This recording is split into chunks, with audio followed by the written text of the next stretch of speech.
Good morning, good morning. Welcome to Live, Learn, and Grow, where we live, learn, and grow together.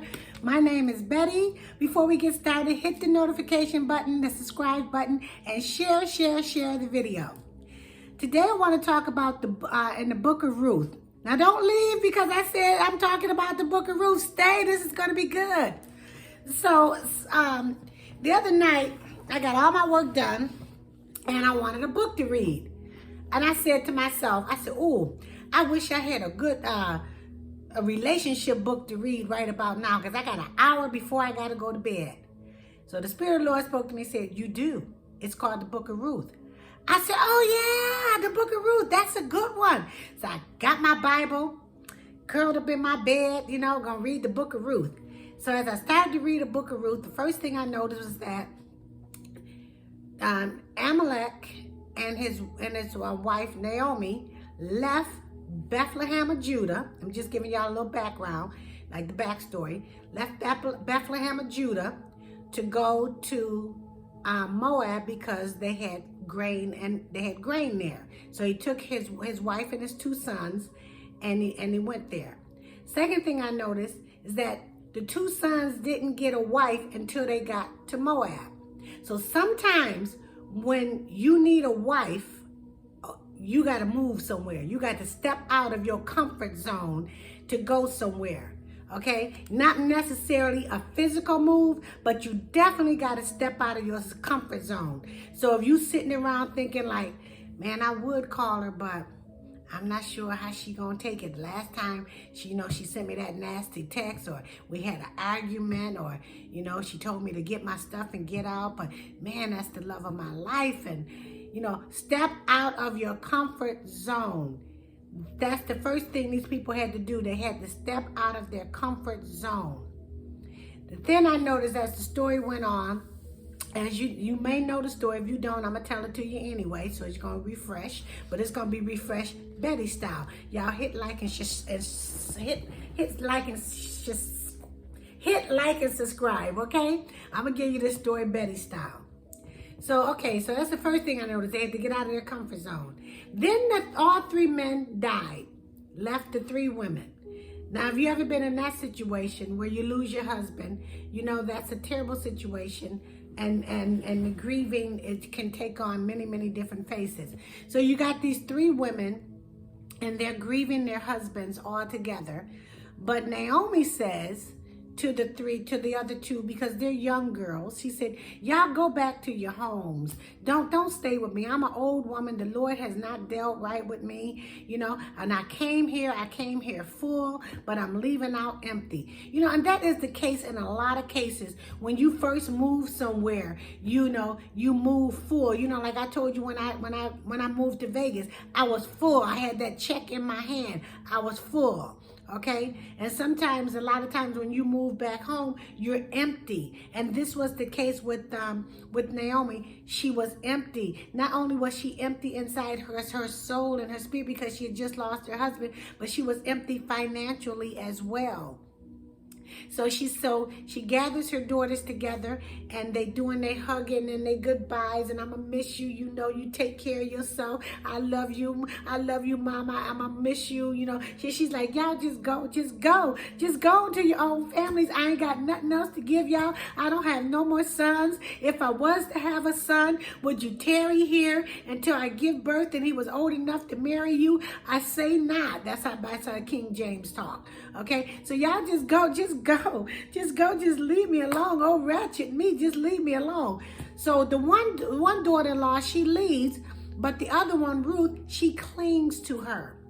Now y'all have heard that before. When a man gets a wife, he should cling to his wife. Let go of them people and cling. So if y'all ever thinking of marry, you got to cling to your wife. You got to leave your family alone. Your sister, she can't be in your business. Your mama, she can't be in your business.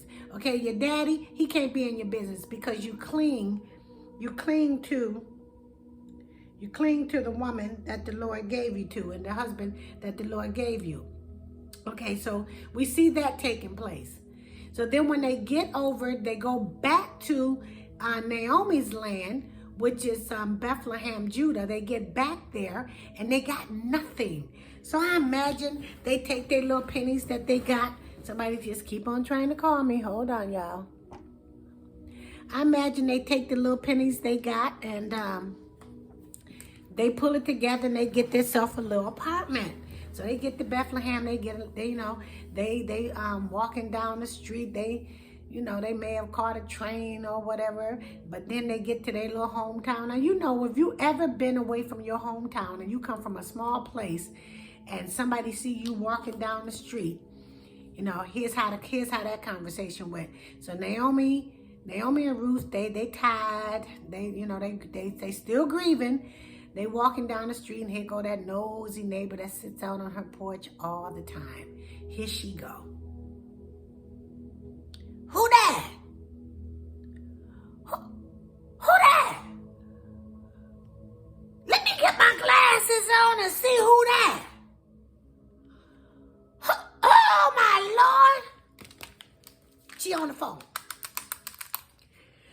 Girl, look out your window. That's Naomi coming up. She got some girl with her. Girl, Naomi, you know Naomi, the one that went to high school when I thought she was all that, the one that moved away from here with that good-looking man, and they had them two little boys. Girl, look out the window, they coming right now. Look out the window. Then she hangs up, then she go right back out on her porch, and she looking, and then she say, Naomi. Girl, is that you? Naomi say, it is I. But do not call me Naomi. Call me Mara, because the Lord has not dealt with me. And Mara means bitter. So she's bitter. She's lost her husband. She don't understand. This is all too much for her. She don't understand. And she got to come back to Bethlehem and she got to face her kinsfolks and she ain't got nothing. And you can see the nosy neighbors, they glad to see her broken down because people love to see you broken down. People don't like to see you build up. They like to see you broken down. So that the nosy neighbors, they all out, trying to get all in her business. But now Ruth and Naomi, they got some issues here. They got this little small place where they can barely turn around in it, okay? But it's all they got, and they love each other because, Ruth loves her. She loved her some Naomi, as they say. She loved her some Naomi. So she tells her, she said, look, in the beginning, she said, look, I'm not going nowhere. I'm staying with you. Where you go, I go. What you eat, I eat. Whatever God you serve, I serve. So you might as well get used to it, mama, because I'm staying with you. Okay? That's because she loves her so much. Some of y'all don't even love your mama-in-law. If something was to happen to your husband and the mama need to stay with y'all be like looking sideways like, I know she ain't thinking she gonna be staying here with me. I do not like her. I didn't like her when she was She ain't staying here. And the way she treated my children, she better think again. She got a lot of nerve to think that I'ma take care of her. Now that her son is dead, she better figure it out for herself. That's how most of us will be rolling up in here. But not Ruth. Ruth loved her. So she said, I will die. She said, I'm gonna be with you to death do us part. Okay? That's a commitment, people. So getting back to the story, after the people then came on out and saw her and everything, now Naomi is older and, probably retirement age, or she tired, she don't want to work, she grieving, she just don't want to work. Okay, so Ruth says, let me take on the burden for both of us. Let me go out and get a job. Let me take care of us. You've been such a good mother-in-law to me. Let me do this for you. Okay? So she goes out and she works in this field, and it's owned by this guy named Boaz. Now, Boaz is a kinsman to Naomi. That's how they call it in the Bible, kinsman. So he's related. For some of y'all that don't know, he's related to Naomi. And I imagine, so I'm going to get to that part, the imagine part, because I be imagining. So she goes out and she gleans wheat. She goes to this field, and I call it the welfare system. And the Bible don't call it the welfare system. I call it the welfare system. The welfare system is you go to somebody's field, and after the harvest is over, whatever's left on the ground, you can pick up and take home. So there'll be sufficient enough wheat that you could probably make a loaf of bread. You hope that it's going to be enough that will take you through the winter seasons. Okay, so now, since it's Boaz's field, he comes to check on his workers. Because, anything could be going on with these people. So she's noticed this woman that's not a part of his crew. So he asked the head person in charge, or I said head person, HPI, head person in charge, he said, who that? Who that woman over there? And so, the head person in charge, they got to give a full report on everything that goes on. So he said, well, boss, it's like this. So that's Naomi's daughter-in-law. And she came over here this morning. She been here since this morning. And she came over here this morning and she asked real nice, can she work the fields. So since she asked real nice, boss, I said she could work the fields. So she been here since this morning. Okay. And her name is Ruth. So he says, oh, Ruth. He said, yeah. So the man said, yeah, Ruth, she your kinsman. She your kinsman, boss. She your kinsman. So he noticed that, the woman working, and he just takes notice of it. That she left Moab, came to Bethlehem with her mother-in-law. Now, she didn't have to do that because she was born and raised in Moab, so she could have stayed, but she came with her mother. So that reminds me of that song, she didn't have to do it, but she did, and I thank you. Okay, that's noise outside. So they did that. So he takes notice of this, that this young woman does this for her mother-in-law that she didn't have to do. So another thing I noticed in the story, the first thing is he notices her. The man for you will notice you. You don't have to go and ask your girlfriends nothing. He will notice you. He will inquire about you. So your girlfriends don't have to be trying to say, do you have a friend for my girlfriend? Because he will notice you. He will inquire about you. Okay. Another thing I noticed about him, about this story, this love story, about how relationships should go, is that not only did he notice her, I got some notes here, y'all excuse me, but he protected her. See, the man for you will protect you. And we know he protected her because in the Bible, Boaz goes over and tells Ruth, he said, only work in my field. Then he tells his workers to leave more grain on the ground for her to pick up. But this is very important that he told his wife. He said, and none of y'all better not touch her. Because see, was some freaky deaky stuff going on out in the field with these women. Okay? And boss man would turn the other head when the freaky deaky stuff was going on. So he said, if any of y'all lay hands on this woman, oh, it's going to be hell to pay. It's going to be a price to pay. Oh, I'm going to deal with you if you lay hands on this woman. See, there was a lot of other women out in the field, but Boaz said, lay hands on this woman and I'm going to jack you up. That's pretty much what he said. I'm going to jack you up. So he protected her. Okay? The man for you will protect you. Another thing I noticed as the story went on, he had a corporate dinner. He had the people come to dinner and he invited Ruth. He said, come on over to the corporate dinner. Okay, and dip your bread into the vinegar and oil, So he invited her to dinner. The man for you going to invite for the dinner. He didn't say, cook dinner for me. Like these men out here be today, come on, yeah, baby, you going to cook dinner for me? You barely even know them. They want you to cook dinner for them. He didn't say that. He said, come over to here. I'm having a corporate dinner. I'm inviting you, to meet the people that you work with, sit here next to me.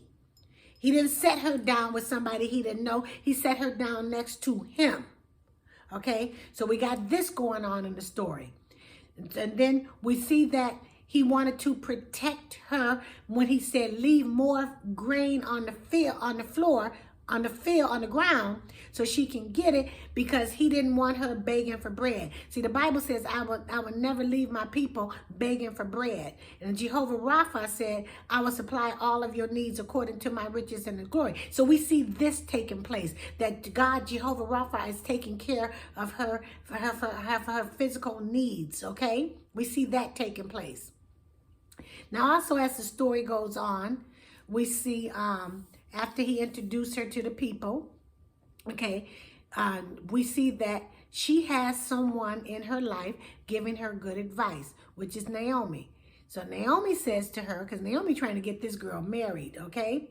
So Naomi, and then if she can get her married to her kinsman, who is very wealthy, everybody gonna be good. Everybody gonna be set, okay? Everybody gonna be all right, all right? Everybody gonna be all right. So she tells her that Boaz goes to the threshing floor and thresh the wheat. And then when he's there, he have a little drinky drink. So when he's there, I want you to be quiet and ease on in there. Don't let him see you, but you ease on in there, okay? And when he goes to sleep, you lay by his feet.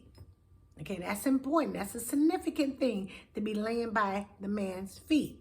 So somehow, that little alcohol is going to wear off in the middle of the night. So sure enough, his alcohol wore off, and he saw this woman at his feet. He gets a little scared, because this could be dangerous for her. He said, he's still a little hungover. He says, like, who are you? So she says, I'm Ruth. I am Naomi's daughter-in-law. So now he knows he's getting a little clear-headed. He's not as fuzzy as he was when he woke up. So she says, cover me. So he covers her with some blanket or something. All right, so then that's another thing I noticed. Your man will cover you. When somebody's talking about you, talking bad about you, he will cover you. See, people love to talk bad about you when you're doing bad. So he's going to cover you. Like, y'all ain't gonna sit up here and talk about this woman in my face. Okay, again, it's gonna be something. It's gonna be some restitution around here. If y'all gonna talk about her, it's gonna be a problem, because I'm not gonna let you sit here and talk about this woman in my face. And it goes vice versa. You don't let nobody sit and talk about your man either. You protect your man. You cover your man. So I noticed that was covering. And another way he covered her is because now it's daylight. She got to come out of the threshing floor, and it's daylight. The nosy neighbor, she on the porch still. Now she got her glasses on. She's still nosy. She gets up at the break of dawn, because she ain't got nothing to do but be nosy. So she's nosying. Everybody knows she nosy. But he has to protect her. So he tells her, give me the scarf. You know how they wear those scarves on their head. He said, give me that scarf on your head. Lay it out. And he puts grain in it. So now what it looks like to the nosy neighbors, when she comes out of the threshing floor first, it looks like she's been threshing wheat all night. And she's got a whole sack of it in her scarf. She can fold it up, tie it up, put it on her back, take it home to her mama-in-law's. Okay, because he wanted to protect her from shame. The man for you gonna protect you from shame. He ain't gonna put shame on you. He's going to protect you from shame. Okay, that's how you want to find a man that looks like this. But I find this most interesting, that she also found favor in his eyes. You know why she found favor in his eyes? Because he was told that she left her hometown, her mother and her father, to stay with her mother-in-law. He says she was better for Naomi than 7 sons. That's what Boaz says. Then he also noticed that while in her singleness, taking care of her mother-in-law, that she ain't on Plenty of Fish, she ain't on Black Planet, she ain't on TikTok, Bumblebee getting stung, she ain't on Hinge because she unhinged, she ain't on none of these websites, okay? And he notices that because the Bible tells us that she did not go after older men or younger men. So today's time, that would be being on these social media sites. She wasn't doing that. What was she doing? She was busy making her let's say money, because she was getting that grain. She was busy supplying a need, taking care of her family, which was her mother-in-law. When the man comes for you, you will be busy. She wasn't thinking about no man. She was in some full-blown survival mode. It's 2022. A lot of us is in full-blown survival mode. We ain't thinking about no man, okay? We working. We putting it all together. That's how he noticed her. She was working. Because see, you could be busy doing nothing, but she was busy taking care of her mother-in-law. He noticed that.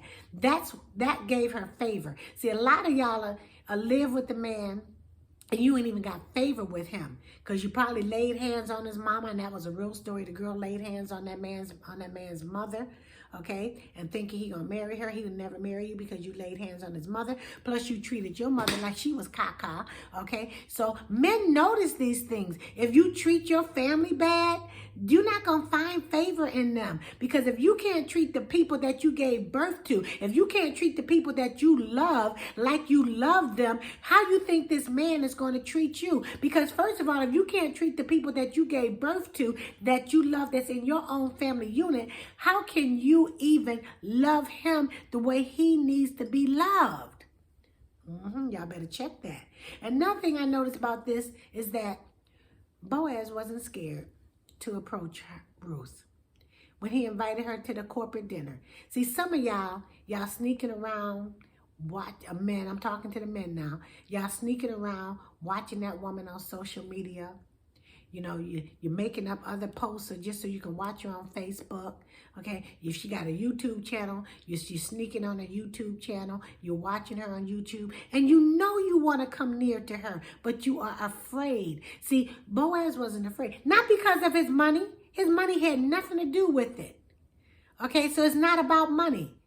He came because first of all, it was ordained, and you'll see later on how it was ordained. It was ordained by God that he should take on this woman. Now, I got to get ready to go to work, so I got to wrap this up. So, in the end, they get married. So, he had to check it out first to make sure another kinsman, because it was a hierarchy, didn't want her. So he went, and that man said, no, I'm good. Just let me get this land from you, buy this land. And then back in the day when they bought land, you took off your shoe that was your contract, that you agreed to this land. So remember, Naomi and Ruth came back with nothing. But when she married Boaz, it was a transfer of wealth. Everything he had now belonged to her. They move out that little crunched up apartment. She sits her butt in a Tesla. They sitting in one of them big old houses, okay? She has a baby called Obed. Obed gives birth. Obed, when he grows up, he is the father of Jesse. Jesse is the father of David, and so on and so forth. And we got Jesus Christ. Hallelujah. You see, this was a story. This was her divine counterpart.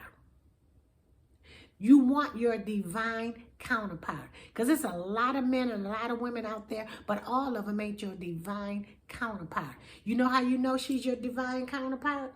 Because when you came to her house, she laid at the foot of the bed. That's your divine counterpart. So while you over there being scared, I don't know.